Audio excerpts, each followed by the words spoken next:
Beberapa waktu terakhir ini ya lagi rame isu bahwa PT Goto Gojek Tokopedia ya atau Goto akan merger dengan Grab Holdings Limited atau Grab ya. Dan mungkin itu juga yang bikin saham Goto sejak akhir tahun 2024 kemarin naik lumayan ya dari 60 perak ke 83 perak berlawanan dengan arah IHSG yang masih cenderung turun.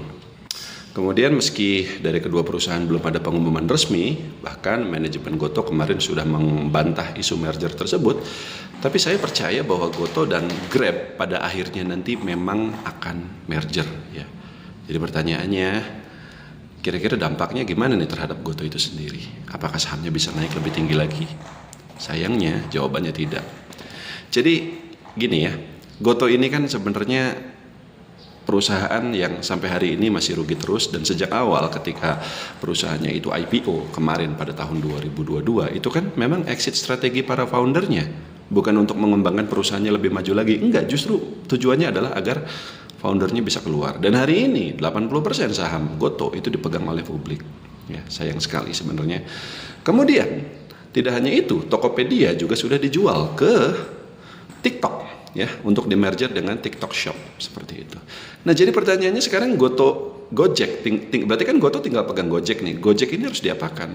Kalau dibiarkan mati, nggak bisa. Ditutup aja nih kayak kemarin Bukalapak tutup kan e-commerce-nya, nggak bisa.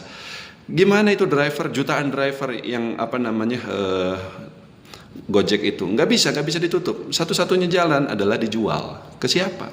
Ya ke siapa lagi kalau bukan Grab? Itu satu-satunya perusahaan ojol yang besar yang masih bertahan, yang tidak hanya beroperasi di Indonesia tapi se-Asia Tenggara, levelnya global. Gojek ini pernah mencoba ekspansi ke Vietnam dan lain-lain, mereka gagal. Pada akhirnya ya foundernya aja udah kemana gitu kan, jadi ya udah Gojek ini susah lah seperti itu. Tapi sekali lagi dia nggak boleh mati, jadi satu-satunya jalan keluar bagi para foundernya adalah dengan dilepas dalam hal ini ke Grab. Nah pertanyaannya, apakah ini bisa bikin saham Goto naik lebih tinggi lagi? Sayangnya tidak. Sama seperti kemarin ya, Tokopedia dilepas ke TikTok. Itu skemanya adalah TikTok itu menerbitkan saham, Tokopedia menerbitkan saham, ditebus oleh TikTok, sehingga TikTok keluar uang, tapi uangnya masuk ke Tokopedia, tapi Tokopedianya diambil oleh TikTok. Jadi Goto tidak menerima uang sepeser pun, demikian pula TikTok tidak harus membeli saham Goto di pasar.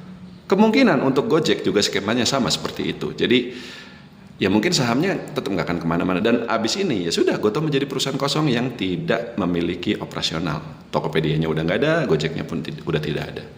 Jadi kalau teman-teman ada pegang sahamnya, jual.